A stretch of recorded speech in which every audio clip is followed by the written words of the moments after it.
आकाशवाणी भोपाल से प्रस्तुत है मुरैना जिले की चिट्ठी। आलेख उपेंद्र गौतम, वाचन स्वर दीपा सिंह। आमजन को कल्याणकारी योजनाओं से जोड़ने के लिए जिले में विकसित भारत संकल्प यात्रा निकाली जा रही है। इसके तहत योजनाओं से वंचितों को प्रतिदिन जोड़कर लाभान्वित किया जा रहा है। जिले की ग्रामीण क्षेत्रों में प्रतिदिन भारत विकसित संकल्प यात्रा 14 गांवों में पहुंचकर योजनाओं का प्रचार प्रसार कर रही है। गांव गांव में योजनाओं के प्रति जागरूकता उत्पन्न करने के साथ ही लाभ से वंचित पात्र हितग्राहियों की पहचान भी की जा रही है।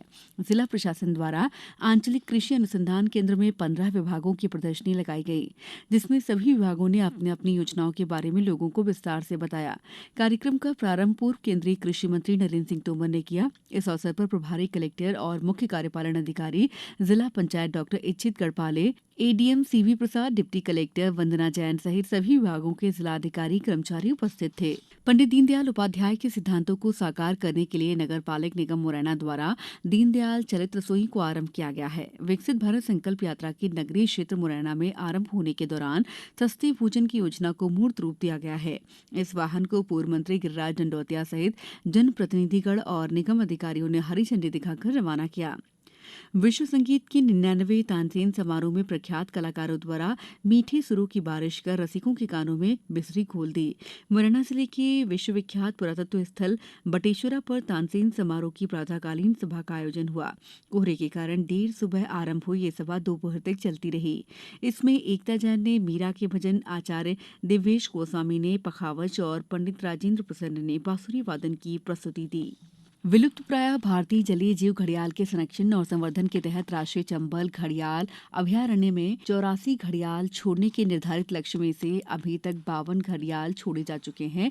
इस जलीय जीव का संरक्षण और संवर्धन देवरी घड़ियाल केंद्र पर कृत्रिम वातावरण में किया जा रहा है। वर्ष 1975 से 1977 तक विश्वव्यापी नदियों के सर्वे के दौरान 200 घड़ियाल पाए गए थे। इनमें से 46 घड़ियाल चंबल नदी के प्राकृतिक वातावरण में स्वच्छंद विचरण करते हुए मिले।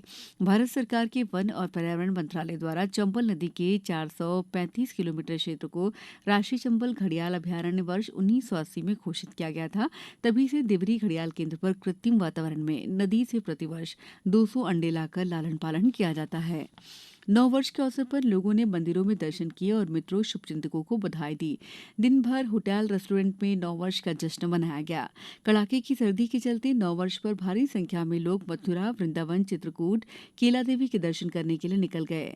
31 दिसंबर की रात से नववर्ष का जश्न आरंभ हुआ। शहर के प्रमुख श्री बांके बिहारी मंदिर, श्री राम जानकी मंदिर, श्री घिरौना सरकार महामाया मंदिर, ज्ञानेश्वरी माता मंदिर आदि पर पुजारी द्वारा भगवान का आकर्षक श्रृंगार किया गया और पूजा अर्चना की गई। इस दौरान मंदिरों में नव वर्ष पर भक्तों की भारी भीड़ देखने को मिली। नौ वर्ष के आरंभ से ही मुरैना जिले में सूर्य देव के दर्शन न होने से लोगों को कड़ाके की ठंड का सामना करना पड़ रहा है। 9 वर्ष के पहले दिन न्यूनतम तापमान 6 डिग्री सेल्सियस दर्ज किया गया था। विगत 7 दिन में न्यूनतम तापमान 5 डिग्री तक पहुंच गया। वहीं उच्चतम तापमान 16 डिग्री सेल्सियस दर्ज किया गया। मौसम विशेषज्ञों के अनुसार आगामी 2 दिन में मुरैना जिले में हल्की बारिश की संभावना व्यक्त की गई है।